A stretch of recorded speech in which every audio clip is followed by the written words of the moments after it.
Greetings, friends, and welcome to another episode of The Mistake Zone, your weekly dose of our lives and the mistakes within them. My name is Jaren Wade, and to all our friends out there who still play Wordle, the Mistake Zone Wordle challenge for this week is you have to have your starting word be frown for one of the days. Also joining me this week, one of my best friends in the whole wide world, Matt Alba. Hey, Matt. Oh, Give the second starter word, 5-letter starter word of the day. Oh, man. I mean, my starter word has always been a rose. Okay. So day 2 will be a rose. Also joining us this week, another one of my best friends, Rakush. Hey, Rakush. What up, Jaren? Give us the third starter word of the day.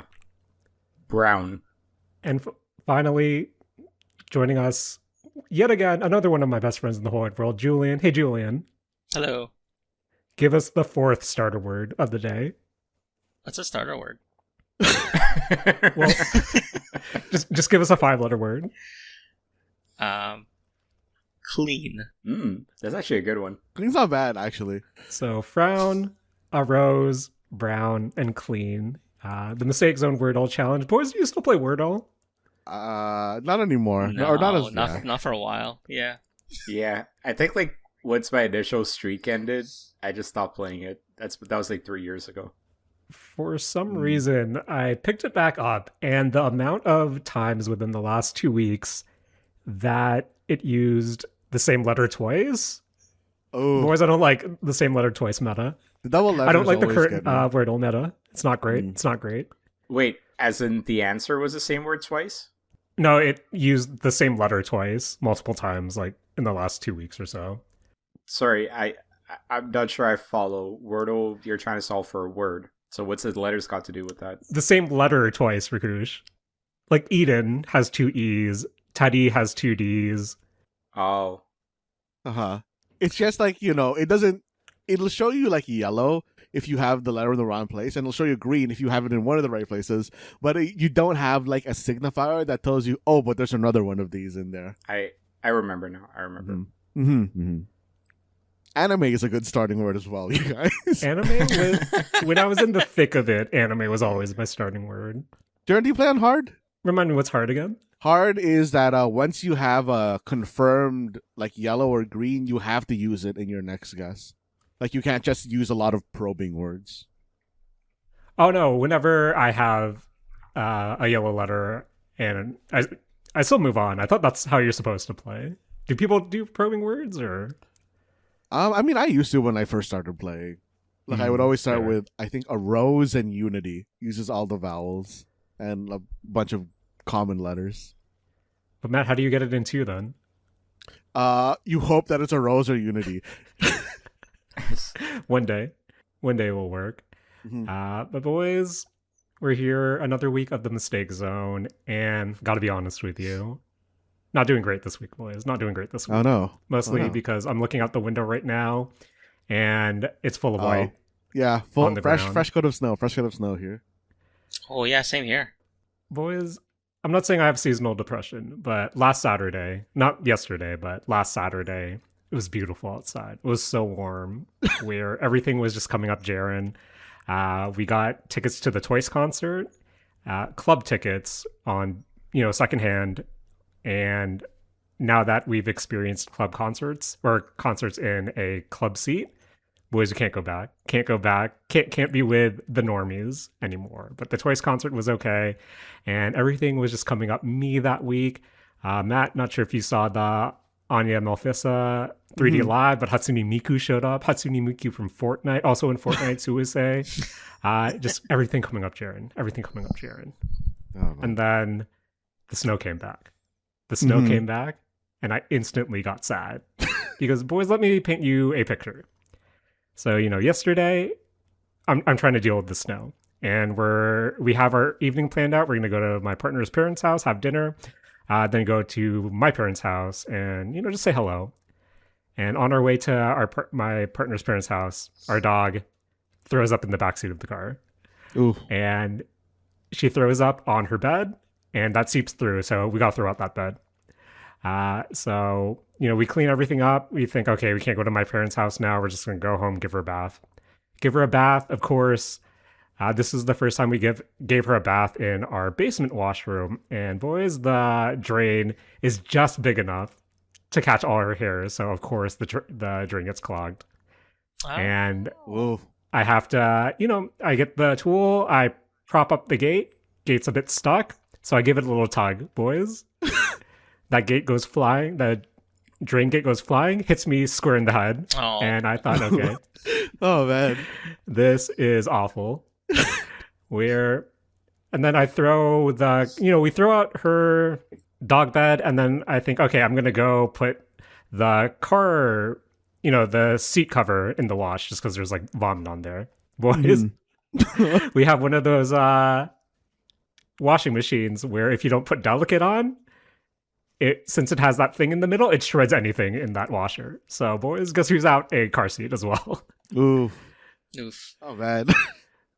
Where I don't know what it is about snow, boys. Like, it just makes me feel bad. Case in point, earlier this week, one of my best friends in the whole world, Rakush, tells us that, hey, Chainsaw Man Part 2 is going to end in a few weeks. And I thought, you know what? One of my best friends in the whole world, Riku, she loves Chainsaw Man. I thought, I'm going to read and catch up so I'll be able to talk to one of my best friends in the whole world, Riku, about Chainsaw Man when it ends. Uh-huh. And boys, Mm-hmm. I'm in the middle of reading Chainsaw Man to be able to talk to my best friend in the whole world, Rakush, about it. And then it snows. And let me just say, when you guys record the Chainsaw Man episode, I'm going to take that day off because... that's what I think about Chainsaw Man. Oh man. So that was my weekend. That was a pretty funny crash out over that series throughout the week, I'll be honest. Because, we won't get into it. Some of his notes are valid. But I was also at work, and I had, 6 hours of meetings as he was messaging me between the hours of, 9 to 5. And, yeah, I was very confused what was going on, honestly. But it was really hilarious once I caught up. Rakush, I too was confused with what was going on in the 231 chapters that I borrowed from the local library because I'm a good Christian boy. But Matt, Uh-huh. speaking about having weeks, Uh-huh. I have to ask you at the start of the show, how's Walletkin doing? Jaren, while you seem to be having, real ass problems, I've just been having a lot of, first world problems. In that, Jaren, there's just too much good stuff happening this week for me. Where Matt said Jared struggling from a skill issue. oh man, okay, no, I think, okay, no, yeah, Jared, that's just a luck skill issue. Should have raised those stats in particular. He said he should have rerolled. Should have rerolled, Jared. Should have rerolled. And Sometimes you go for something that has a 50% chance, and you think, you know what? No way, this will go poorly. Yeah, no, Jared. Sometimes the runs are like that. Sometimes Sometimes you rest, and sometimes you get slacker. And oh man, that doesn't feel good. You hate to see it. I mean, okay, while we're making the jokes about this, good week for what? Good week. First thing, giving a free 120 rolls over the next 2 weeks. I want to say, yeah, it's pretty good. A lot of good rolls there. I've already got 2 3 stars out of my lucky rolls, or out of my free rolls. Everything's coming up, Matt. You got a new campaign mode in there, which is pretty good, Jared. I have to admit, I also got 2 3 stars in my free rolls so far, but I can't include that in my story because that goes against the narrative. Julian knows what I'm talking about. Of course. Oh, the narrative must be upheld. So yeah, new mode in Uma. The mode I think is pretty okay for now because it hasn't particularly badly crashed out on me yet. Jaren, you were talking about Walletkin. There was that sale at Canadian Staples that was $100 off a $500 or more purchase. So that was, I think, a prime time to go in on a Switch 2. And then following that up, I think a day later, Jaren, you sent me a link to a $50 Switch 2 card for $40. You could buy 2 of them. Yo, that's a whole last game, Jaren. So, got me some discounted Pokopia. Lucky. And then, Arknights, new patch dropped. We got, stockade leader Tang Tang, yo, top tier character. Was able to pull on her, got her weapon in like 10 pulls. Oh, so good, Jared. And I don't know, I just have like so much stuff to do right now. You know, got good pulls in ZZZ. Nugenics is going good. The biggest problem, Jaren, that I have right now is that I have too many good games to play. And I have to divide my time between them. Rakush, Julian, it was great talking to you guys this week. Look forward to talking to you guys again. And I'm gonna go shovel snow in sadness. Oh, Weird. man. Boys, can I admit, I was shoveling the snow, being sad, and then I remembered that I had to record this podcast, so half my driveway. And I don't do the thing where I do clean shovels, where it looks like, you know, there will be straight shovels, curved shovels, little zigzags here and there. It's a mess out there. It's a mess right now. And I think it's snowing again. So. Oh, man. But, okay. So currently I'm down. Currently Matt's up. Rakush, how was your week this week? Neutral. I don't know. Out of all the weeks that existed, it was one of them. Oh, okay. You know what, Rakush? Sometimes neutral's good. Sometimes neutral's good. It's not bad. I aim for neutral more times than I aim for fun, if I'm being quite honest. Like, neutral is a very good feeling. So, yeah. Although I will say, I'm very confused by the weather today. I know we're spending way too much time on it, but it's saying it's supposed to be 9 degrees outside, and it's snowing outside. So I'm not quite certain what to make of this. Maybe you don't even need the shovel, Jaron. Just melt. Apparently, it's going to be 9. Yeah. Oh, okay. It's like closer to 9 p.m. that it's going to go up to like 6 or 7 or 8 degrees. I'm not making that joke. That's weird. I hate it, boys. I hate it. But you know what I don't hate? Talking to my best friends in the whole wide world, especially when they're winning right now. Matt, you're winning so much, and I'm so happy for you. I'm so happy for you. Oh, sorry. You know what? Just to add one more thing, my sister came back from Japan and she was able to find Shirokoi Bito cookies. Oh man, I'm jamming, dude. I'm jamming. Oh man, that's cool. That's awesome.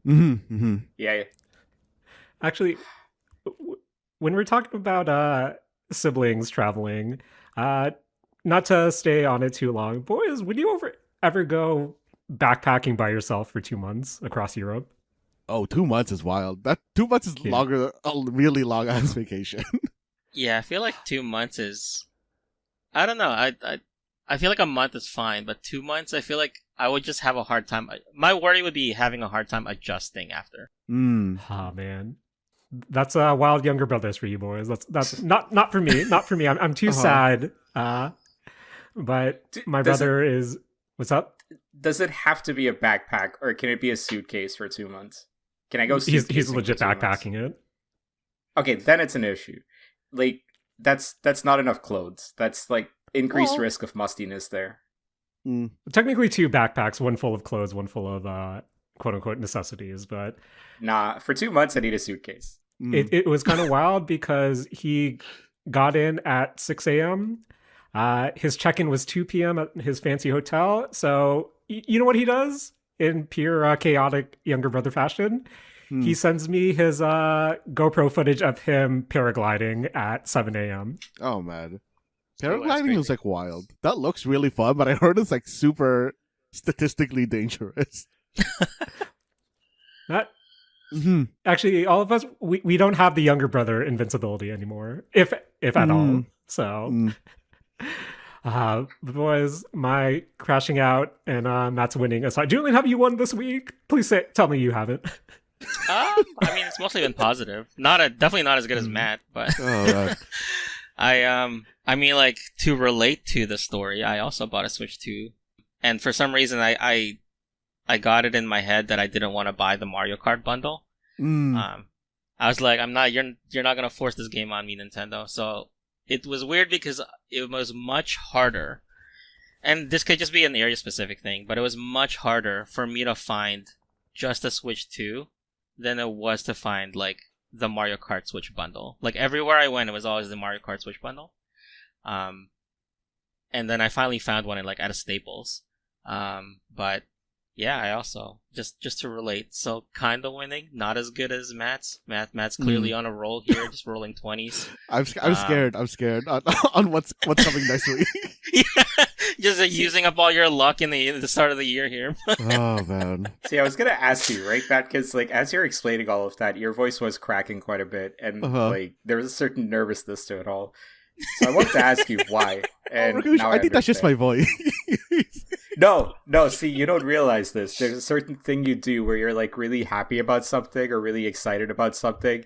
You start having like a little crackle in your voice, and Rakush, yeah. Rakush, again, that's just long term conditioning of you can never be happy for very long, so the crash out is coming. Yeah, I feel that. Happiness is fleeting. So, Jared, while we're happy or neutral this week, just remember that we'll be miserable next week. Because karma. What? And then Jared's, you'll be rewarded. Jared's already feeling bad, man. He's just gonna feel worse. Rikush, I know you said you want to save it, but I have one question for you. I have one What's question up? for you. I have two questions for you. Sure. Okay, you know what? I'm gonna scratch one question but Rikush, What's up? why's Lyra Abova blowing up my timeline right now? Because she's the most perfect human being in the world. Rikush? Sorry, did you want me to be a sim for the next 45 minutes? Because I'm happy to be a sim for Lyra Bova for the next 45 minutes in Rikush, public. as someone who doesn't partake in the One Piece live action, those are some really good costumes, according to my timeline. Fantastic. Some really good costumes. Yeah. Like, we'll save the actual conversation about the plot and everything else for, like, when Mark's on the show, but yeah, like, genuinely, at least, like, Lyra Bova, apologies for getting the name, pronouncing the name incorrectly there, is absolutely perfect as Nico Robin. And then, like, you see her wearing, like, the costumes from the anime itself, and it is, like, outside of, I would say, Makenya as Zoro, like, I have not reacted the same way to being like, wow, that is a 1-to-1 of this character. So yeah. Anyways, yes, that's why she's blowing up your timeline, because she's absolutely perfect, and an angel descended upon this shitty world that you've described this week. Cool. Okay, hang on. I have one other question about One Piece. I think. Sure. Have they said how much of One Piece they're going to cover In the live action? in the live action? Sorry, yeah. No. But I okay. don't anticipate this going beyond, say, like 4 or 5 seasons. This Okay. series does not seem built to be like a long-term thing. Okay. Yeah, I was just wondering since it is a live action. Yeah. In terms of adaptation, though, because it is like a curiosity of mine, because like they clearly can't do the whole series. They're probably not going to, so they're probably going to find a natural endpoint. Like, in terms of adaptation, like, what would you say would be the purpose of it at the end of the day? Because, like, it's not going to be the whole story, right? It's not going to be complete. It's just going to be, like, part of it. Is it kind of just, like, a jumping off point of, like, hey, read the anime, or read the manga and watch the anime? Or, like, what do you think in your opinion? Because I am curious.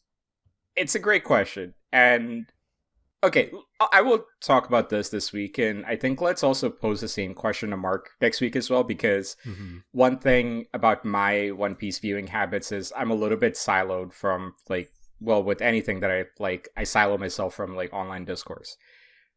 What the purpose of the live action is, I think simply is to have...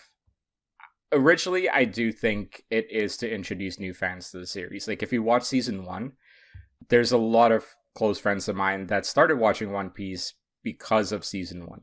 So I do think there's a little bit of that at play here. Now, what is the purpose of the live action going to be in season 3, in season 4, potentially 5? That I'm not sure about anymore. Because realistically, like, how many new fans are you going to get at that point? One Piece has sold 600 million copies worldwide. Like, this is not a series that necessarily needs, like, an introduction or an entry point anymore. But as far as getting somebody into a media or a piece of media that spans, like, thousands of chapters, I do think the live action does a good job of sort of introducing you to those things. I hope that answered the question. This might be a question that we can sit on or maybe ask Mark, but realistically, since even when I talked to Mark about the Netflix series, even spoilers for his opinion, I guess, he didn't see this going on beyond 4 or 5 seasons. Yeah. And Rakush, do you think this will have a proper ending, or Ooh. is this something that can potentially and cliffhang and go back into the manga, or from how you've seen the production and how it's being received by not necessarily the hardcore One Piece fans, but just general audience, even though you said you don't really pay attention to the discourse, can this get away with having an ending without making, I guess, just in general, and then also making maybe the One Piece audience in large a bit, let's say, annoyed at a potential ending? I don't think there can be a satisfying ending if they ended in 5 seasons because of just sort of how vast the story, like the source material is, right? Like, you're going to have people disappointed that, oh, this wasn't covered, that wasn't covered, yada, yada, yada. What I do know is that the actor for Zoro Makenu has sort of implied that Oda has a certain arc that he envisions the live action ending at. And so that to me says that they might not necessarily be looking to adapt it all the way to the end of the story. And it might just be something that they're trying to adapt to, say, like the end of a certain arc. I don't know what that arc would be, to be honest with you, because it's not a finish. So in that sense, yeah, it would be a little bit weird, but I can potentially envision it going up until sort of like the time skip and like the team coming back together and sort of like that being the jumping off point, because then, yeah, you can certainly just ask people to hop into the anime from there or the manga from there. But yeah, I'm not quite certain you can provide a satisfying ending from a plot standpoint for this. They would have to make a lot of big changes. Okay, Rakush. What if at the end of the I love One that Piece we're live like, hey, action- we'll talk about One Piece next week, and it's been 10 minutes of One Piece talk. Okay, Rakush, we can still talk about One Piece next week, but Rakush, I want you to think about this for a week then. What if at the end of One Piece live action, they pull up a treasure and it's a thing that Oda dropped in the ocean like a week ago or whatever? It would be really damn good. And it turns out One Piece live action this whole time was an isekai. Reverse Oh. isekai, sorry. I hate you. I hate you. Oh man, we got I him. hope We your got Switch him. 2 bricks on you. We got him. Matt? We got him. Matt, I was about to yell because I've been sitting on genuinely asking over under, does the live action One Piece end with them opening a treasure chest and then having the yellow glow a la Pulp Fiction and then credits roll? Oh Where man. It's just Boys. volume 1 of One Piece actually that's in the box. That would be actually pretty good. That would be pretty good. Rakush, what happens if this was all a dream? Would that be satisfying to the One Piece community at large? You mean it's like the Oh. anime version's dream of like what it would look like in live yeah. action? Yeah, what if it was what if the end scene is just anime Luffy like waking up from a dream? That would be pretty funny. Honestly, to me, it would be a good goof. Oh man, it's just But boys- reverse Fire Force. Yeah. I'm pretty sure the real treasure was the friendship the Straw Hats made along the way, just like all No. the friendships we're making. No. in- Otis actually said it's not the friendships that you make along the way. Sorry, Jaren. well, He's coming and said it because too many people are fucking talking about this bullshit. well, Rakush, if there's one thing reading 231 chapters of Chainsaw Man in 2 days has taught me, it's I'm never trusting an author's intention ever again. And with that out of the way, boys, I made a lot of friends in Pokopia, Pokemon Pokopia. And surprisingly enough, on the day it released, I went in after work to 3 different locations at the mall, and they were all sold out of physical copies of Pokopia, even though this is a game key card title. And before we kind of get into the thick of it, of what Pokopia is, how we're feeling about it, I don't think we've really dived into the concept of game key cards on the Mistake Zone. And just temperature check real quick. How how do you guys actually feel about the game key cards? A la, the actual game isn't on the cartridge you get in the box. It's just an unlock key for a game you have to download. Matt, as the most recent Switch 2 owner, I believe, what's your thoughts on the game key card concept? I mean, I feel like that's just been the case for a very long time anyway. Specifically, I guess, for PC gaming, so it is something I've just acclimated to. But, like, I feel like it's kind of, like, not great, because, you do have to do, like, that download, and I guess, like, we're not really in a place anymore where people can, particularly throw out but what if you have bad download speed anymore? Because the world is just, like, super connected now. Like, I know that there is still places that have, like, shit download, but I feel like they've been thrown to the wayside because, they don't make Nintendo enough money. But yeah, like, overall, like, I think this is just, like, how it's going to be. Like, Rakush, unless you have, like, an online passes level, like, solution for this, I don't think it's going to go away. I mean, I like that you directed that at me as if I was going to come up with a solution here, but I mean, Rakush, you've been waiting. What's your solution for game key cards? I don't know, man. Fucking put it on a cartridge. I hate the idea of, like, selling a physical copy of a digital card. Like, I genuinely don't like that.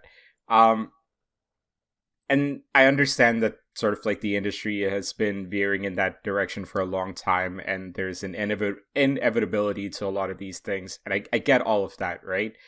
But, like, as you guys are talking about this, one of the things I'm thinking about is, man, it's really fucking cool that I can just open up this box that I have tucked away in a corner somewhere and look at my old GameCube card, like, discs, and, like, cases and stuff like that, even though, like, is the disc more likely to get scuffed up? Yeah, sure.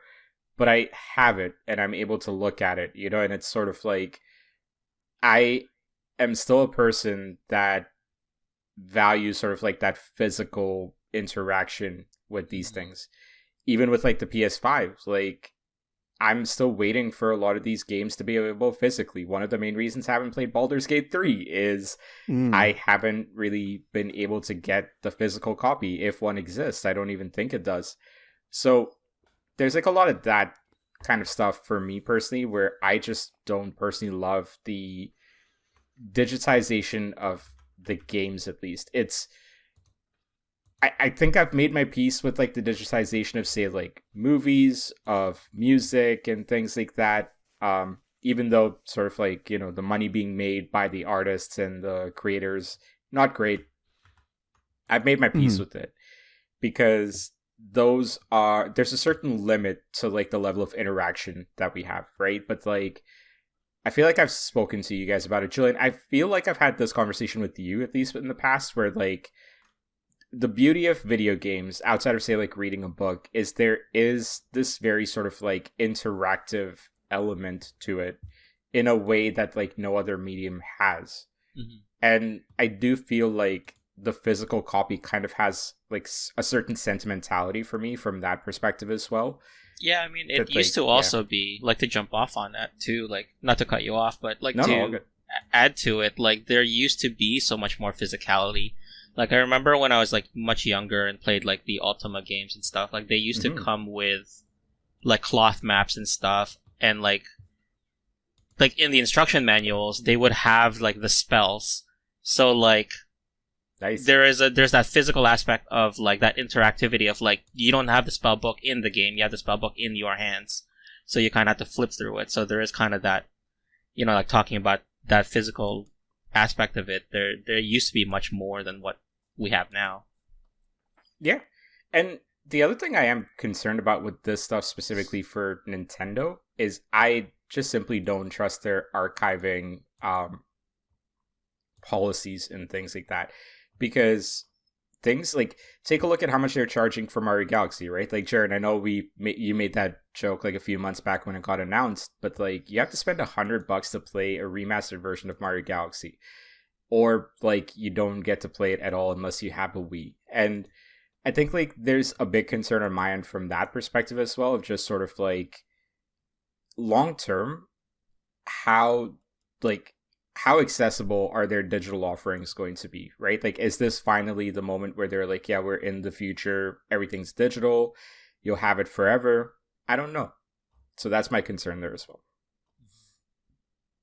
Where actually, I kind of looked it up.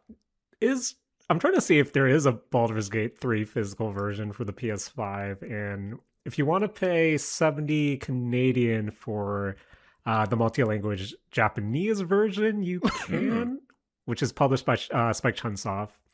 Or send me the link. I think you can get this might be a European version for also 80. I can't tell if this is Canadian or American. And then if you wanted to buy off Amazon CA, there's a deluxe edition for 200 something. I don't know. I actually don't know if this is actually out for real. I'm not spending $200 on any game ever. But Julian, I guess you kind of implied, but final thoughts on the game key cards, and as also a new Switch 2 owner, do you think that's something that will impact some of your choices moving forward when it comes to physical Switch 2 titles?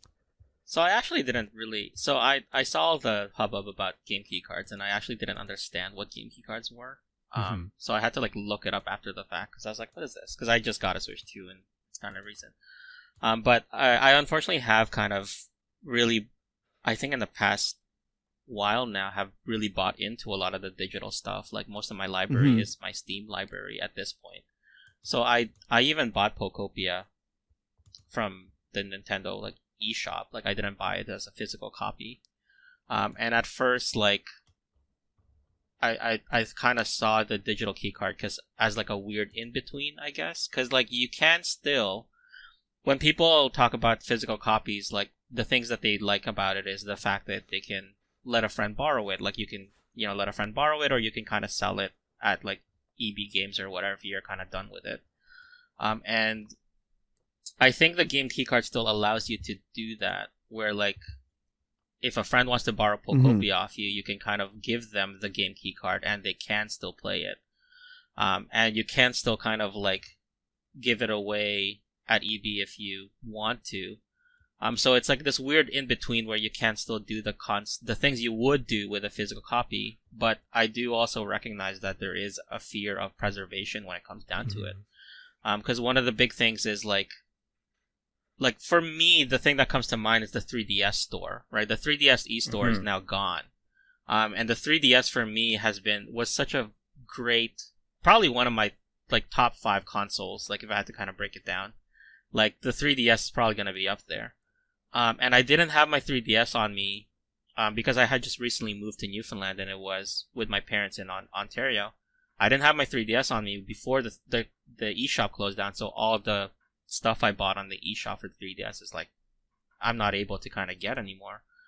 So I kind of think about that idea of that game preservation of like, eventually when stores close down, like it does suck, but like there is a huge concern for preservation, and that I do kind of also want to recognize that. So I don't know, it's an in between. Like there is like with a physical game key card, you still could technically do the physical things because that's what people kind of used to argue against online stuff.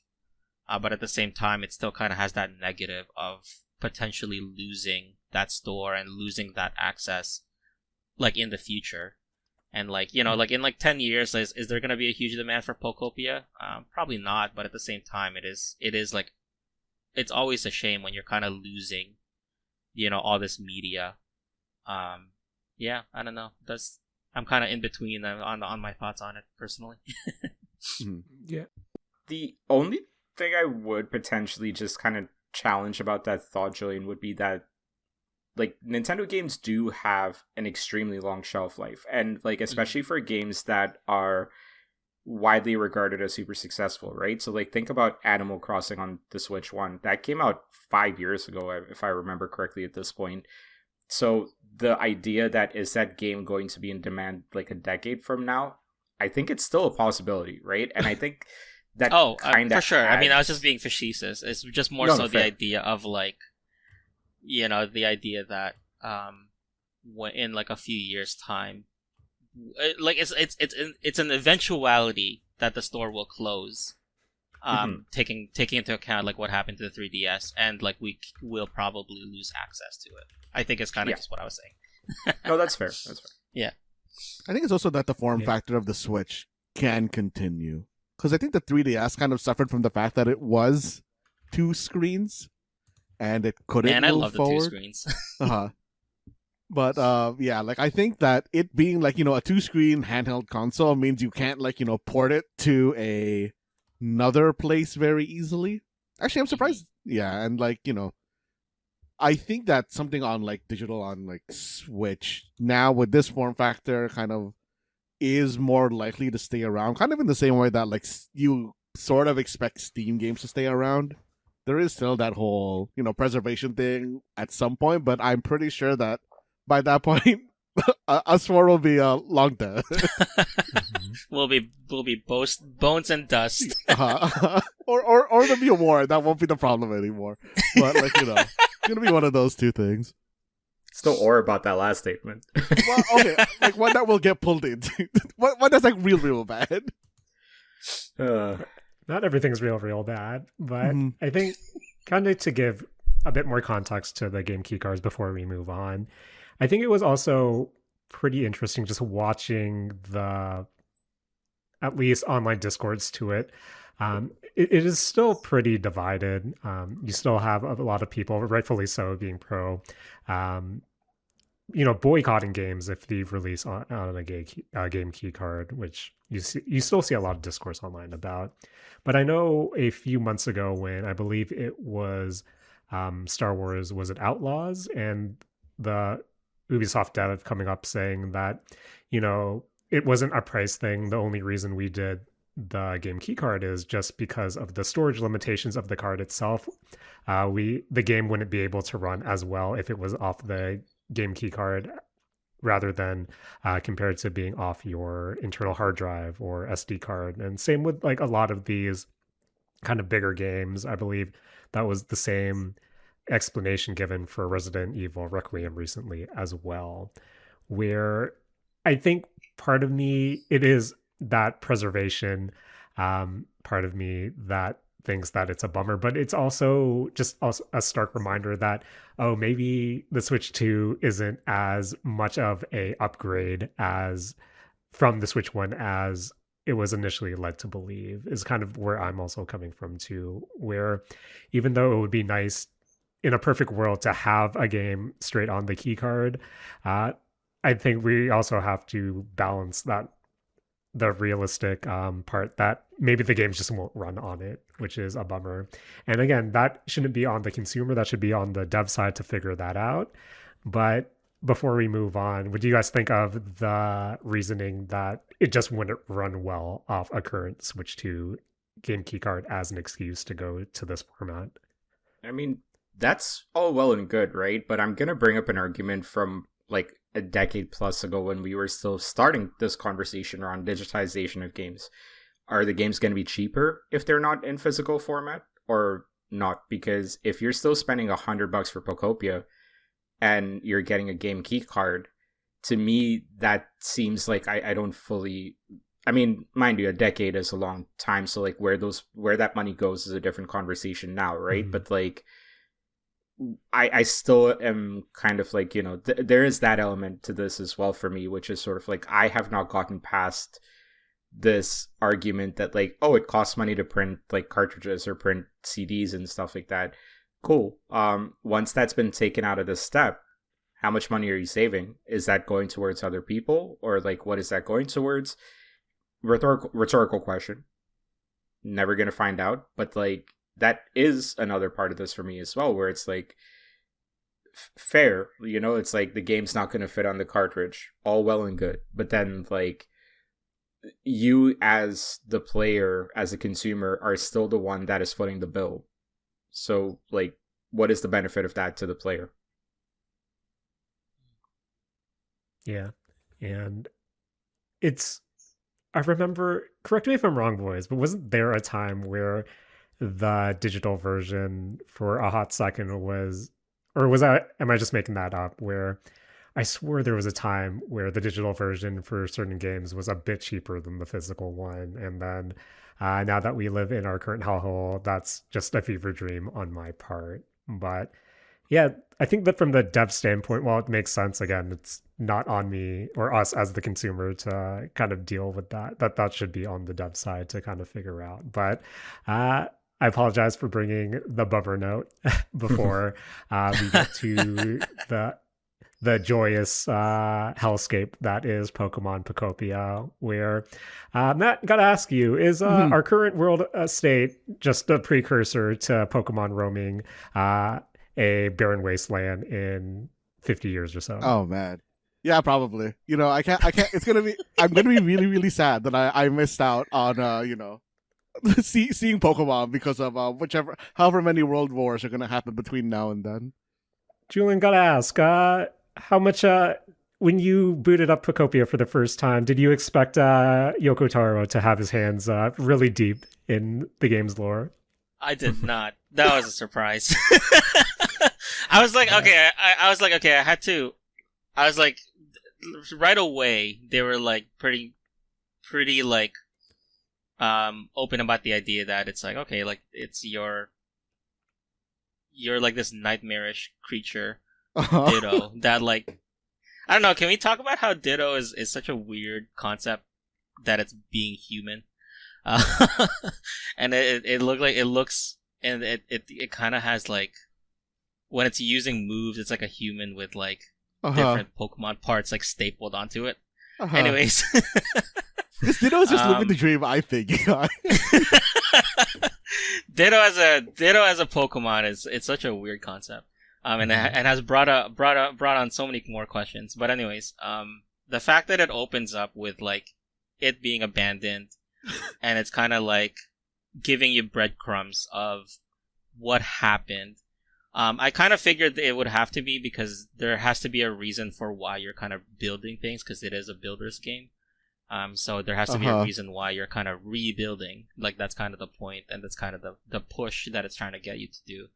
But I was not expecting like a near automata like of like, hey, what happened to the humans? And then that kind of being a central mystery of the whole thing. I mean, I feel like it's even wilder from like the Professor Tangrowth's point of view, because I'm pretty sure that he says like at the start of the game he hasn't seen a person or a Pokemon in so many years until he saw Ditto. So this guy's just been living by himself for who knows how long in this like dumbass cave with this dry ass grass that I fucking have to water for the whole opening of that dumbass game.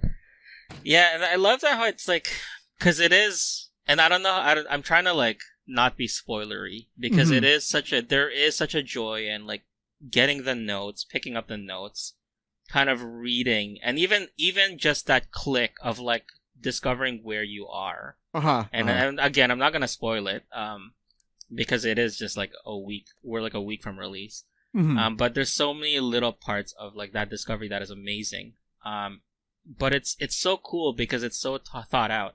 Like even the fact that, you know, the main gaming conceit of you creating habitats and then like these Pokemons appearing out of nowhere in these habitats, like does get explained of like why that is happening, like in lore in game. So I was like, this is like super cool. In terms of like lore. Yeah, it's definitely a game of extremes. In that one moment, you can just feel you're at peace. It's such a comfort game. It's such a wholesome game. It's just something easygoing, something you can vibe with. And then you'll be going on your adventures. You'll find a journal, or you'll find a tablet on the ground, and then you'll read it. And it will start off the most innocent thing in the world about how, hey, it was a sunny day today, and then all of a sudden you'll get to that last line. It was sure great that the volcano didn't erupt, and I don't know, it's so jarring at points, and yet there's something about it where you can treat this as a Minecraft, you can treat this as an Animal Crossing, and for all intents and purposes it is, but there's something, I don't know, boys, I've been thinking about this game like on the daily from both a story perspective and also just a maintenance perspective of there's something that there's so many different carrots you can chase. There's so many different paths you can explore. There's always something for you to do, and there's so little downtime where Matt, I think the one thing I really wanted to ask you is you've already went hard in this game, and you've also went hard on Animal Crossing. Uh-huh. I have to ask, do you think the, you know, you guys said it last week, you were surprised at the reception that Pokopia got, especially when it came to Fantasy Critic and just the discourse at large. Do you think the popularity of the Pokopia has to, or let me rephrase that, do you think Animal Crossing needs to change in a post-Pokopia world? I would like Animal Crossing to change, but I don't think it needs to. Like, in order for Animal Crossing to be successful, I do not think it needs to change. But I would like it to change because there is so much quality of life in Pokopia that I wish was in Animal Crossing. That it would be very nice. You know, just especially the amount of inventory space they give you in Pokopia is like fucking wild. And I don't know, it with the amount of stuff that I guess is in Pokopia, it makes sense that they give you a lot of inventory space. But man, where the time when I got that like first or second inventory upgrade, I was like, oh, this is wild. This is wild. So just to kind of like clarify, like the changes you want to see in Animal Crossing are quality of life, not at the core gameplay level. I think if you follow a lot of the core gameplay level stuff that Pokopia has, it deviates away from what Animal Crossing is. Yeah, I was gonna say. Because like this isn't so much an Animal Crossing as it is a Minecraft with villagers, I guess. Yeah. So like when I kept seeing the comparison to Animal Crossing, I don't think that's the right one. Because I think it's more like Matt said, I think it's more Minecraft, but it's also closer to like Dragon Quest Builders. I'm not sure if anyone's played that series, but I mean, it's made by the people who made Dragon Quest Builders. Yeah, correct? yeah. And it's just like, because when I play Animal Crossing, like, it's not about like, I mean, the last one introduced like terraforming and stuff, but it's not about creating a world. It's more so kind of like creating that like village with the villagers and kind of having like those like, you know, like cute social interactions and kind of like decorating their homes and stuff. But I don't know, when it comes to Pokopia, it's more so just that idea of like you're kind of building far more than kind of just a village. You're kind of building like the world around it also. But isn't that part of the beauty of Pokopia, where I can still get my villagers, aka my Pokemon, give them houses, and also decorate them there? Sure, not to the extent of Animal Crossing, but I think that's why I've been so fixated on the game. Where no, I totally agree. This is less Animal Crossing. This is actually more Viva Pinata than Animal Crossing, which yeah, I heard that too. Is actually really surprising. But at the same time, I think the highs that I've gotten from Animal Crossing New Horizons back, yesteryear, I'm still getting with Pokopia as well.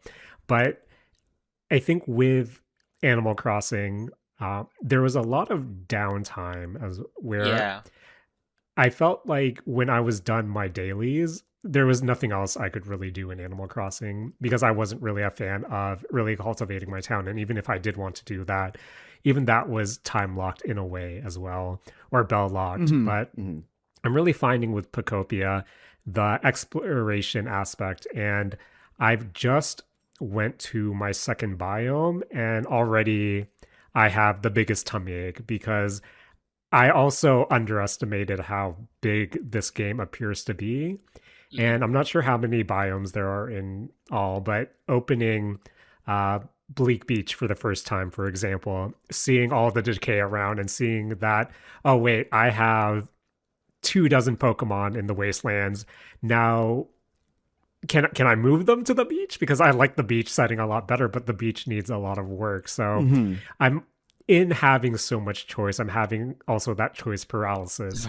Even though there's so much you can do, there's almost too much that you can do, and you kind of get into your head about that. But I think I'm kind of talking around. We've been talking around it. But Matt, as someone I see as an expert in this genre. Matt, how would Uh-huh. you explain what Pokopia is? And how are you finding your first, let me check, 25 hours of gameplay? He's not talking like this, Jared.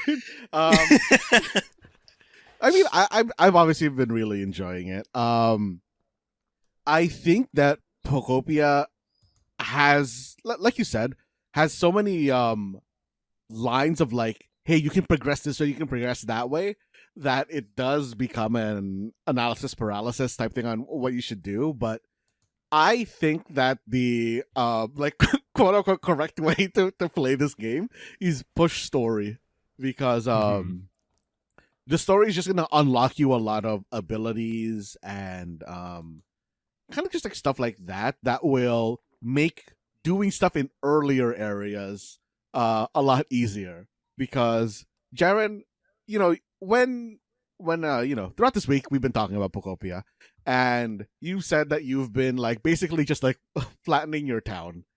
And I had been pushing story, and I got to a point where you basically get a much faster flattening tool. And I was like, oh man, Joe's gonna be really sad when he gets to this. Sadder than I already am, Matt? Probably. Most likely. Man. Most likely. Oh man. Jared, it's so bad. Yeah, I'm seeing a lot of like I'm seeing a lot of like cozy gaming tip for Pokopia, and they would give you like a tip, and then it's like, ooh, like this is gonna be irrelevant once you unlock this. Uh-huh. Yeah, like But, yeah. you should like push story. It'll give you all the like, it'll give you much better tools to make your your world, you know, world building part better. So, question around that part is, with a lot of games like these that are described as like get to the end game first. What is the end game? Post game or post end game version of Pokopia. Like, what do you do in that? Catch them all, bro. Since the catch 'em all. 90s. Catch them all. Catch 'em all. Since the 90s, catch them all. Yeah. It's still literally that. Like, you can house 800 Pokemon in this. When world? has the catch 'em all prerogative changed? Since the 90s. Except now it's build a house for them all. yeah. That's the thing. Like, it's a fairly new catch 'em all meta here, right? Like, it's a different directive here. But okay. One thing that I actually think, like as a real gameplay tip, that I want to put out is that you should move these Pokemon into houses they didn't spawn in, or like put them in places. Because I think one of the things that I really appreciated after I started moving the Pokemon. Okay, so how the gameplay works. I guess like for Rakush, who I've watched it. I know a Uh-huh. lot of it, but go ahead. Okay, yeah, but basically, like, this game is about building, like, small habitats, where it's just, like, a 2x2 block of grass, for example. And then Pokemon will spawn into there, you know, kind of RNG based on, hey, there are certain Pokemon that can spawn into this particular 2x2 grass. There are, you know, like, times that they can do it and whatnot. And once a Pokemon spawns into it, it is basically blocked. So I found that it is much better, rather than making a whole bunch of like habitats, is to just move this Pokemon into like a house that you've like built or something, like a shed. Honestly, mostly just like a little fenced off area that counts as a house for Pokemon, while I'm just like holding them temporarily. It's fucking slumlord over here. God damn. Dude, Yeah. Rakush, when you're building up a town, you gotta sacrifice some Pokemon along the way. I don't know if that's how. I don't think that's a game meta, Matt. I don't man. think that's. You just put that. If I looked up a guide, I don't think I'm gonna read that in the guide. That like, you know, to build up 800 houses, you have to sacrifice some Pokemon. Rakush, it sounds to me like you're reading baby guides. You want to read gamer guides, which are going to tell Got you. you. Hey, So put them in the if I corner want to somewhere. get to like billionaire Rakush? version, You know what Matt's describing right now? He's describing, not... You know what? To bring it full circle, what you just described was an entire arc in Chainsaw Man, and I feel proud that I made the connection. Oh man. did he? Oh man. Okay, but yes, throw them into like a nice little fenced off garden for a little bit, so that you can like spawn new dudes where they spawned initially, so that you don't have to keep remaking these stupid areas, especially the ones that have like rare components to them.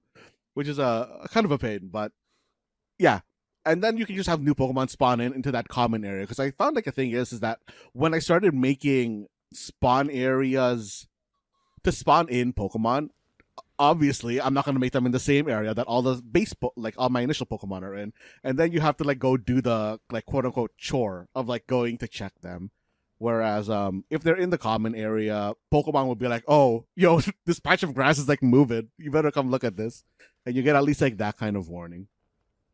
I also love that this guy is giving a game tip to the founder of Culinary Ass Wars, the publisher of Pokopia in the Fantasy Critic League. Yo, Rakush, it's very common that devs are bad at their games. So I wouldn't be surprised. That I'm not the dev, I'm the publisher. Also, for the record, you guys are talking about how amazing this plot is over here. You know what happened, guys? I'm going to give you a little bit of inside baseball on this, all right? They actually came to me with the game, the founder of Culinary Ass Wars over here, and they were like, Rakush, we need a story for this. And I just finished watching Hotel Apocalypse at that point. So, I told them, think about it from that perspective. See if you can combine the stories. And next thing you know, it's getting an 88 on Open Critic. Thanks to my advice on the plot. Thank you very much. Now I'm out of character, sir. Was Apocalypse Hotel? Is this like Apocalypse Hotel? It's the exact same plot, honestly. Okay. It's very much the same plot, yes. Okay. Okay, actually, speaking of the plot of this game is like wild. Yeah. Julian, over under. How likely is the plot of Pokopia the same as Stellar Blade? Have all the humans disappeared from Stellar Blade? Yeah, but like, there's also also like a part of Stellar Blade where it was like the I can't remember what they're called. I guess they call themselves humans. To like spoil a. Should I spoil Stellar Blade? Yeah, man. Okay, well, there's an aspect of Stellar Blade where, like, the humans, quote unquote, think they're humans, even though they're androids. But I guess the Pokemon in Pokopia are aware that they're Pokemon. So, like, it's kind of there, but it's not fully I don't know, there. Julian. Every time my Ditto answers when someone asks if they're a human, I always go, yes. Oh, dude, well then I love the dialogue in this game. The dialogue in this game is amazing. Yeah, I have I have audibly laughed like several times. Oh man, yo, this Ditto's snarky. I love this. I love answering as snarky Ditto, who kind of only boys. You know what's my favorite thing in this game? It's when I go up to a Pokemon, hold out an item, and the Pokemon asks, "Hey, is that for me?" And you go, "Nope," and then they get sad afterwards. I like when when you like are decorating and like pick up an item in their habitat and they lose their goddamn minds because you picked up their toy or something and they're just like fucking lose. There's so much character in this game where I'm actually really impressed, because when I first saw what Pokopia was, I thought, okay, you get to befriend Pokemon, but even for as little personality as the give them, even though it's, technically an inch, I feel like the take a mile where everyone's so animated, everyone has their own little quirks, even for better and not necessarily for worse, but it surprises me a lot of ways where I moved my Charmander into a leaf house, and boys, my Charmander just doesn't leave that house anymore. And I feel like my Charmander is a loner, and that makes me feel bad. But at the same time, I'll have like a Hitmonlee and a Hitmontop just being the biggest dude bros, and not only trying to shadow box or like air kick me, but also run up to me and give me vines that I can just pick up off the floor. I don't know. It's just such a game that even the most mundane things just surprise me, and then it's just really fun in that regard. Where I think my question right now, and I don't know if this might be a spoiler, how many Pokemon are actually in this game? Because I know the gist is you have to catch them all, but I don't believe all. What is it? 1,000 Pokemon are in this game, right? I don't think so. I haven't looked at how many there are though. So yeah, I think it's like a couple hundred. Like I looked it up. It's around 300. That is a higher number than I thought you were going to say. That's a way higher number than I thought it would be as well.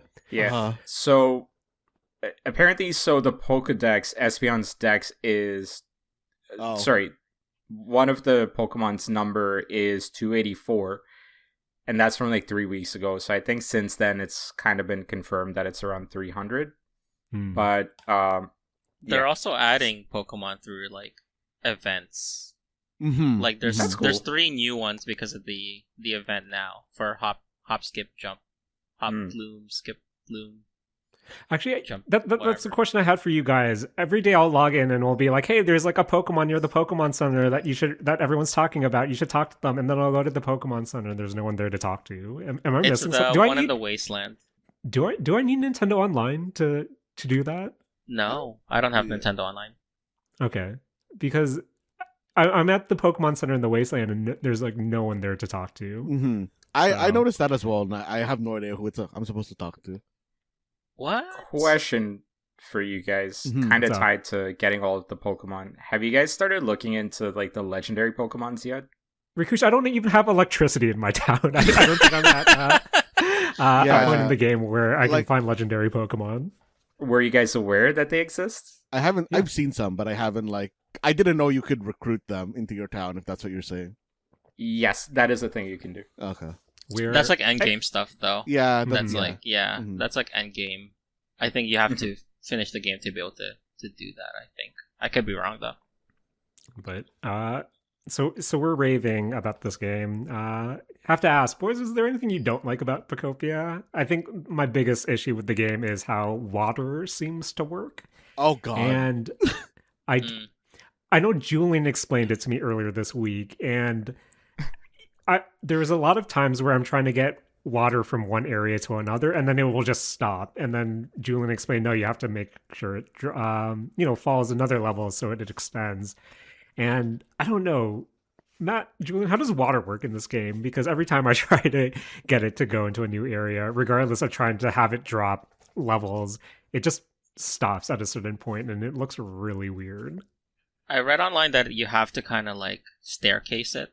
So like there's a limited range of it kind of falling, but if you want to extend it, it has to like drop. So you have to kind of like staircase it. But also, like this is one of those tips that becomes irrelevant later because you eventually do kind of gain the ability to create your own water sources. Uh-huh. So like you Okay. could, if you push story, like But- there. Uh-huh.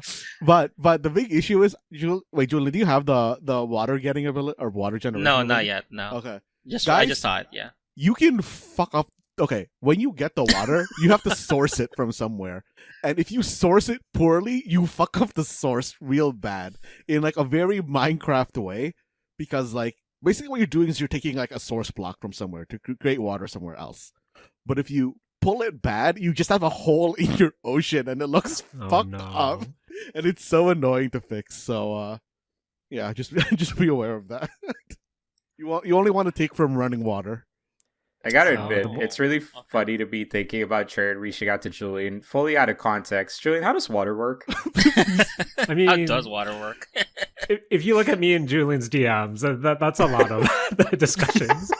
Just me asking Julian how since Julian is the professor after all, how the world works.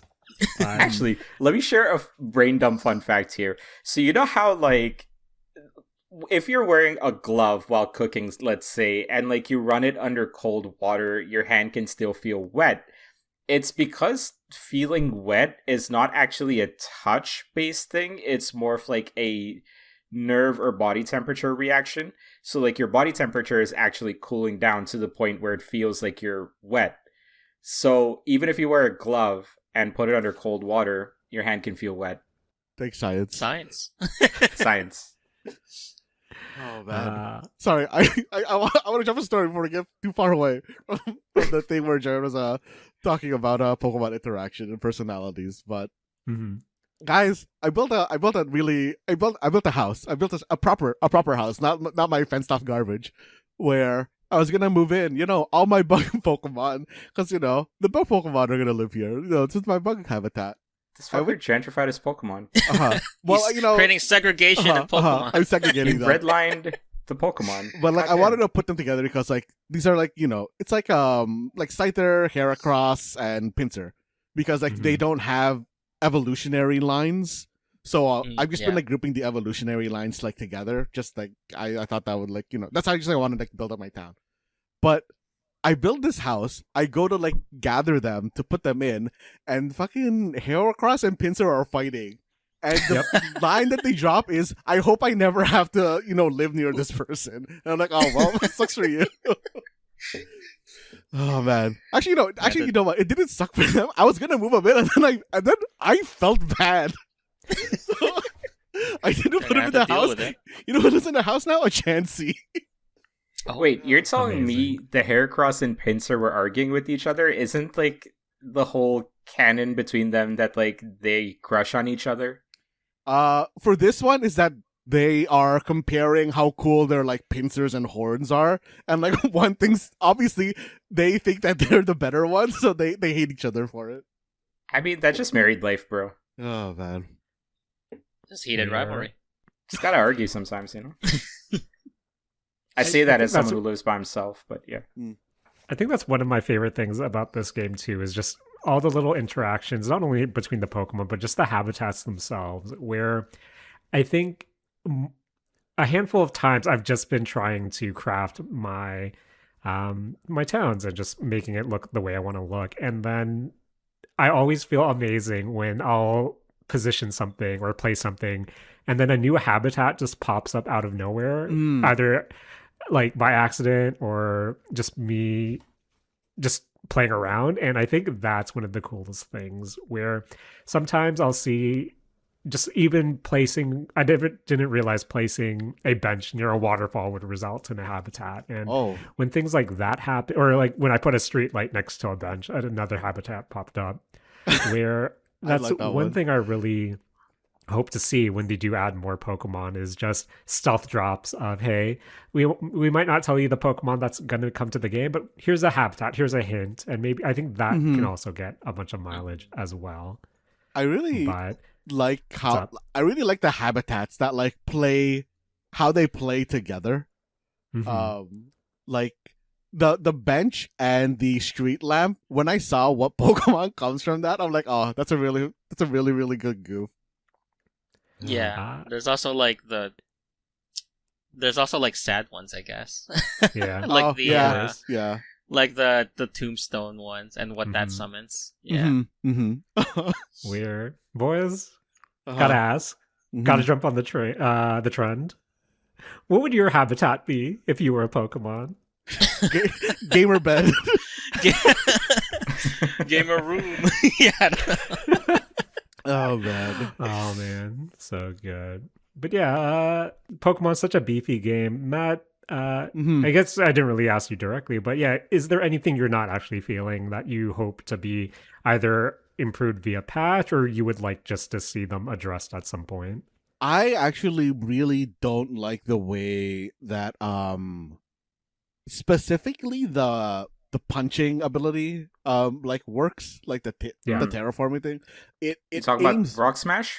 Yeah, Rock Smash. Rock Smash aims very poorly a lot of the times, and I really wish that like, I don't know, it wouldn't make sense in the game, but like if you could go into a first person view just to like use it, it would be a lot better. But yeah, the pro tip people sharing about that is to use the mouse. Apparently the mouse allows you to kind of like does it? Aim it. Yeah, but then that means I have to pull them out. I have to pull the Joy-Cons off of my Switch too. Yeah, that's the problem, right? Because it's like unless you are technically playing with like a pro controller or something, like you're gonna have to switch every time you use it. But apparently, like if you're using the mouse, you can aim the Rock Smash to even like away from like Ditto, like because I know from Ditto you can only really punch what's like in front of you. Ish, but with the mouse you can technically go like I think like 3 or 4 blocks away from Ditto, and it'll still kind of like count. Oh, that's interesting. Yeah. How about you, Julian? Is there anything you're not necessarily feeling with Pokopia? No, not really. I think my just thing here is like, and this is entirely like a skill issue, but I think it's making me realize just how much out of the original 150, like I don't know. Like there's so many Pokemon coming out. I'm like, who are you? Like, what is this? I know there's like some pretty like, I know there's like ones that are like pretty big because like they would be on the cover of another Pokemon. But then Mhm. there's some I'm like, I have no idea who you are. Yeah. But again, that's just me not really playing a lot of Pokemon games outside of Red and Blue. Where, yeah, I don't know. I'm just having a lot of fun with Pokopia. I'm kind of bummed that my streak of going to a Dream Island has ended just because I don't have any new dolls to show that balloon Pokemon again. Where I don't know, one of my favorite things about that run was the fact that every day I could just show them a doll, go to a new island, and then just extract as much as I can and add it to my town. Where Oh I man, think even with, I think just as potential, I hate thinking about a game like this, but just different events of you going to different islands to get different exclusive items or event items could be really fun as well. Where I think there's one event going on in the at least for my Pokemon Center, where you can buy spring items. When you collect the different, I don't know, was it the dandelion seeds from the the spores Dream or Islands to whatever? exchange for items? Yeah. Mhm. And then you can buy a backpack. And I thought I could wear said backpack, but then it's just a decoration. And that made me feel real sad. Where, Yeah, it's used to get all their forms, I think. All the Mhm. items that are there. gotta ask, finishing up, boys, how's your Ditto looking right now? Have you found any cool outfits and or hairstyles that you're rocking? Everyone in the misty hair or what? Like what's I'm the Misty hair. I'm wearing the nerd outfit, the one that gives you glasses. That sounds Uh, pretty good. Oh, I didn't I'm know. I don't have that one. currently Ninja Misty, which, boys, I didn't realize you could get. The first time I found an outfit and a hairstyle, I thought, wow, this game has everything. This is a forever game for me. Julian, what are you rocking? A misty hair and the cute outfit. It's like one you find on the Dream Island. It gives you like a Hello Oh. Kitty type outfit. Oh. You get like a red bow. Damn, that's really Oh. good. Now, That's actually really good. guys, Damn, I wish I had a doll to find that. I think it's one of the early dolls. I think it was like a Pikachu doll, which you get in the second area. I mean, those are just RNG, No, right? So Yeah, Is it I use my RNG? Pikachu. Oh, okay. Yeah. yeah. Yeah. But I really like those guys. Demolishing Dream Islands feels just like like not terraforming, just like clear cutting islands in Animal Crossing. It's back. Yeah. Oh man, I love finding a building and just destroying Yep. it from the thing and just taking. Oh, it's like cool. I have new roof pieces and oh look at this new ground. Oh man. Stealing the windows. Yeah. I man, always love steal the stealing it. windows. So good. It's so good. Yeah. That's Pokemon Pokopia, available now on the Switch 2 game key card or a digital download. Matt, I know we'll probably talk about it more once we have more hours under our belt, but what are your closing thoughts on week 1 of Pokopia? I love launching my Ditto off of really high ledges and just watching him splat into purple goop. That's all Pokopia needs. I'm glad that they didn't put fall damage in this game. And actually, final question for me. Boys, does this push Ditto to that upper echelon of Pokemon? Do you feel like through Pokopia, Ditto is ever closer to not necessarily Pikachu level, but let's say starter and Eevee level in terms of kind of community and I guess general populace recognition? I think Ditto's always kind of had, like, maybe not as popular as a Pikachu, but I think Ditto's, because of the Ditto face that became so famous, even though, like, retroactively, that was only technically, like, one Ditto, and Ditto's supposed to be able to do, like, perfect copies. The Ditto phase became so popular that, like, I think it kind of became its own thing, where you have, like, a lot of like stuffed toys now that kind of, or like figures that have the Ditto face. So I think Ditto's kind of always been sort of there. Same. Okay. Yeah. Boys, I know I shouldn't have asked this, but there are no shiny Pokemon in this game, right? Nope. Like you can't You're good. resummon a Pokemon. Okay. Yeah. First thing I looked up, I was like, "Is there a shiny Pokemon?" Because like, do I have to like shiny grind? Like, what's the play here? But no. How do I get rid of this Charmander I already have? Yeah, like yeah, exactly. Like, how can I get this Charmander to leave and then get a new one? Forced evictions. You- God damn. You gotta hit him with Just your like butterfly Animal net until he Crossing. wants to leave. God damn. Put them in a hole and just leave them You there guys for are- a week. Turning into a bunch of Tom Nooks over here.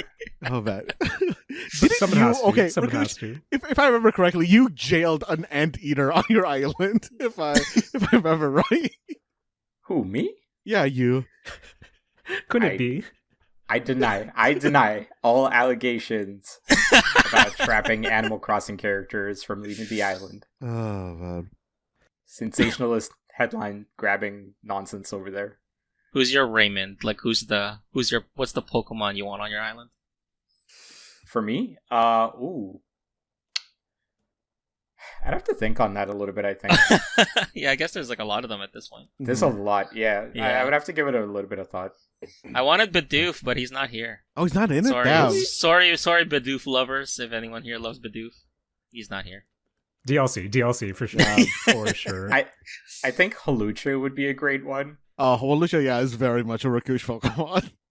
I think that would be a good one. Mm. That's the bird. Is that the bird? That's the bird luchador. Yeah. Luchador, right? Okay. Mhm.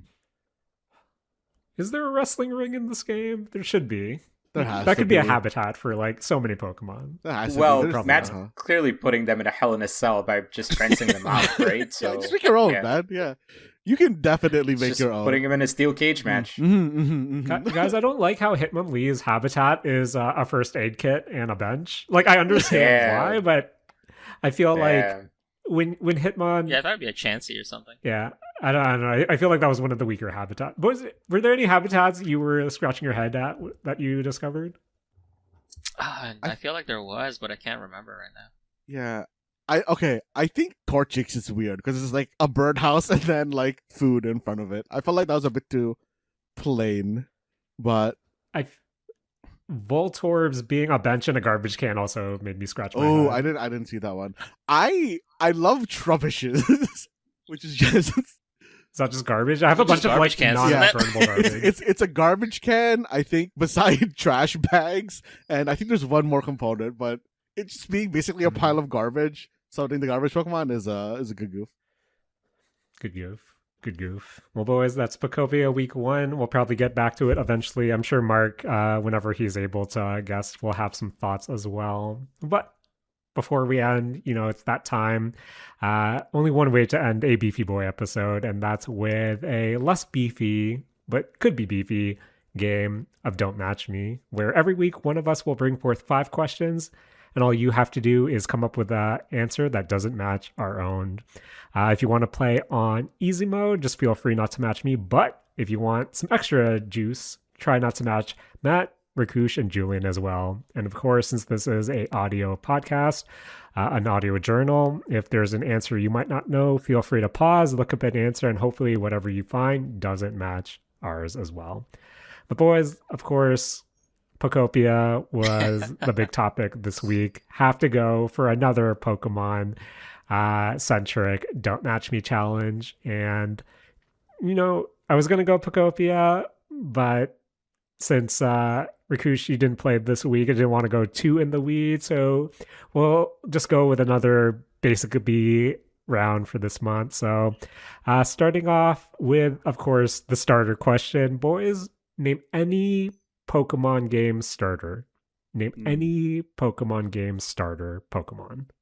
In 5, 4, 3, 2, 1. Boys, I gotta go with my boy who threw up, unfortunately, and he felt real bad afterwards. Charmander. Oh. The Pokemon If you can said throw up? Charmander. Yeah, I remember walking around and Charmander said he threw up, and I felt real bad. I froed up.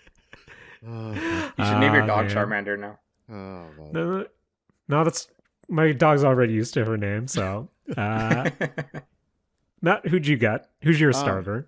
I remember one that I hope is in the game. I haven't got them yet. If they are, Cyndaquil. Honestly, if all starters aren't in this game, I'd be really shocked. I feel like that's the least you have to do in a game like this as well. Yeah, that makes sense. Rakush, who do you got? I'm gonna go with Chikorita. Okay. Julian, are you gonna break the fire our fire island over here? Yeah, Wait, I'm no, here. Chikorita's leaf type. Yeah. Wait, isn't Oh, Grass type. Chikorita's grass. Oh, okay, damn. I thought Chikorita was a fire Pokemon. I thought no, that's Torchic. You're probably thinking Torchic, yeah. Boys, did I just expose myself that I think all Pokemon look the same? Probably did. No. Yeah. Big fan. We've gone through the entire gamut of Poke racism. Yep. Julie, who do you got? I'm here to make it humid, Bulbasaur. Oh. Good times. Boys, Matt brought up our two bug Pokemon that were fighting each other. So, simply put, name any bug Pokemon. Name any bug Pokemon. In 5, 4, 3, 2, 1. Boys, not sure if this Pokemon's in the game, but I went with Beedrill. Oh. It's a good one. Yeah. Matt, who'd you got? I went with Charjabug. I love the stupid bus-looking Pokemon. How about you, Rakush? I went with Paris. And Sad. finally, Julian, who'd you got? I chose Buzzwole. Because he's swole. Pretty swole. Nice. But I love the dude bro Pokemon in Pokopia. They're so much fun. And they give me logs a lot of the time. But question 3. Apparently this is endgame, something I'm really far from, but simply put, name any legendary Pokemon. Name any legendary Pokemon. Full legendary, or are we accepting pseudo-legendaries? Up to you, bro. Up to you. In 5, 4, 3, 2, 1. Boys, if you said Rayquaza, you're out. Oh. Matt, who's your legendary Pokemon? Kind of sticking with the theme of my sea Pokemon here. I'm going with Chenpao. Rakush? I'm gonna go with Moltres. Julian? Mewtwo, just a classic. Classic. Think Mewtwo's in this game? I think I'm not Mewtwo's sure. in this game. Do you want to know? No. He kind of has to be, right? Maybe? I don't know. He's kind of like a mascot at this point. Honestly, the only legendary Pokemon I know for sure is in this game is one of the legendary dogs because he was in the trailer. And that's it. Oh, yeah. Question 4. Boys, close to my heart. I do love me a water Pokemon. Boys, name any water Pokemon. In 5, 4, 3, 2, 1. Boys, if you said Tentacruel, you're out. Ooh. Matt, who's your water Pokemon? I'm going with Corfish. Cool. Rakush? I really thought I was gonna match someone. I went with Magikarp. Good one. Magikarp definitely in the game. I love Magikarp. Yeah. I love when I just find Magikarp in a random ass place. God. Yep. Julian, who'd you got? I couldn't think of one, so I just want Psyduck. Good answer. Yeah, so Good yeah, answer. technically, yeah. And then final question, boys. I know we were just going Pokemon general, but let's try to dumb it down a bit. Not necessarily dumb it down, but scale it down a bit. Boys, name any Pokemon that Ash Ketchum had in the anime. Name any Pokemon that Ash Ketchum had in the anime. In 5, 4, 3, 2, 1. Boys, if you went with Gengar, you're out. Nice. Ooh. Matt, who'd you got? I mean, I'm going with the answer I had last time, or last question. I'm going with Corfish. Good answer, Rakush. Gotta go with the boy with the glasses, Squirtle. Yeah. Julian? I went with the fact that he had like 20 Tauruses, and then like they never explained it in the American version because I think that episode got like never aired in the American. Yeah, so he just randomly one day had like 20 Tauruses or something. So good. Why did he have 20 Taurus? There was a Safari Zone episode, but it never like aired in America. Yeah, and in that episode, he apparently got a shit ton of Tauruses. So I don't know. Mm-hmm. And that, friends, is another edition of the Pokemon Don't Match Me Challenge. Originally, I wanted to do the last question, name any Pokemon on Ash's championship team, but honestly, I don't know any Pokemon on Ash's championship team. Was Gengar on it? I don't think so. It depends on like his final. If you mean his final battle one, I can't. Yeah, I can't his final remember. battle one. But like, yeah, he used Okay. basically he brought back everybody for that whole like series. It's pretty good. Man, boys, I started watching Beyblade X for some reason. That's that's an after school shonen ass anime if there ever was one. Is it because you're watching that dude walk around challenging people to play Beyblade on a university campus? No, boys, it's just because I didn't know what to watch in the background, and for us to have endless choice when it comes to stuff on streaming services, there's like nothing I want to watch. So I threw on Beyblade X, and yep, that's Babe. Boys, I love when they say "let it rip." That's still a 10 out of 10 phrase. And boys, arguably, this was a 10 out of 10 episode of the Mistake Zone when it comes to how sad I am. But thankfully, I was joined by 3 of my best friends in the Horde world to make me feel a bit better.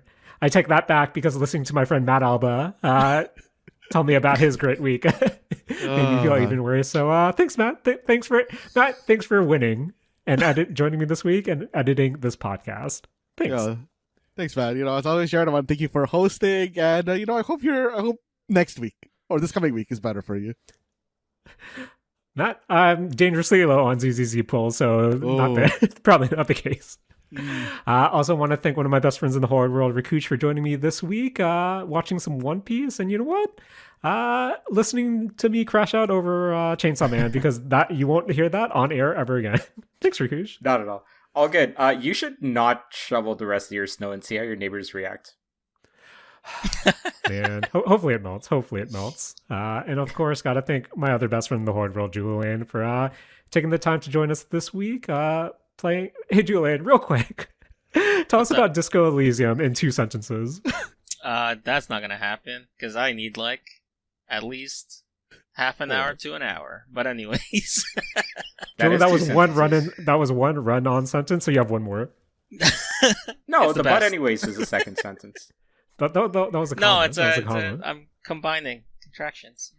Okay. Okay. Anyways, quick fantasy critic check-in. Currently, Julian, I apologize.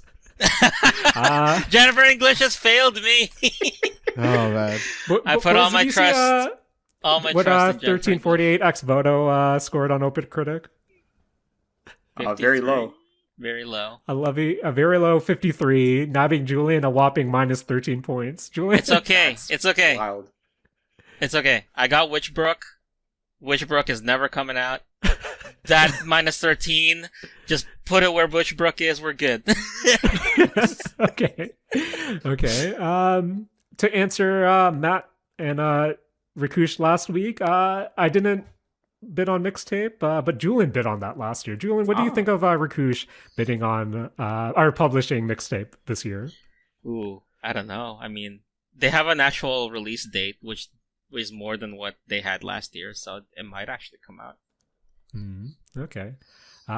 Tune in next week for Rakush's Crimson Desert to see what that scores. Where you guys see any reception? Rakush, do you see any reception this week that makes you feel better about that pick? I haven't looked it up yet because I'm so confident in it that I haven't had to look it up. But let me look it up right now just because, you guys want to know what's going on with it. So yeah. Let's see. Crimson Desert. I almost called it dessert. So apparently, yeah. So, I'm seeing some good stuff. Yeah. It seems like it's going to be a good one. I think that's kind of all I can go with. Although, another quick update. Pokemon Pokopia has gained an extra point in the Fantasy Critics, so it's no longer an 88, it is an 89, so eat your hearts out. Is there a 90 right now? No. Yeah, Resident Evil dropped again. Oh, shit. it keeps flip-flopping between 89 and 90, so I wonder. I think it's going to solidify at 89 right now. It's currently Sofa King Interactive and Culinary Ass Wars, neck and neck. They are. And then coming up, Crimson Desert and Life is Strange Reunion at the end of the month. Julian, do you still believe in your girls? I have to at this point. Because I can't drop it. That's true. That's true. Oh well. Boys, apparently Elden Ring Switch 2 runs better than it did. So that gives me hope for Duskbloods. That gives me hope. Matt, you going to pick up Slay the Spire 2? Sorry for bringing this up. This is our grab bag section. Probably not until 1.0, if I'm going to get it at all. The boys, Beefy Boy episode once again. Thank you as always. Matt, name one Pokemon you want to thank from Pokopia. I wanna thank Professor Tangrowth. That's a very important Pokemon in Pokopia. Good call. Rakush, who are you thinking from Pokopia? Ditto. Of course. Yeah. And Julian, take us home. Who are you thinking from Pokopia? Magikarp, because he teaches you how to jump. Oh man, that's so important. That's a game. Honestly, okay, what a game changer. Jump being on right bumper is so fucking weird. Yeah, I will agree on that one. But I mean, you need to run too, right? So, oh well, I guess you could just hold down the whatever. Not take it away. This has been long. This has been a Mistake Zone, and hopefully we're all out of bad weeks. Virtual hugs for Jaren.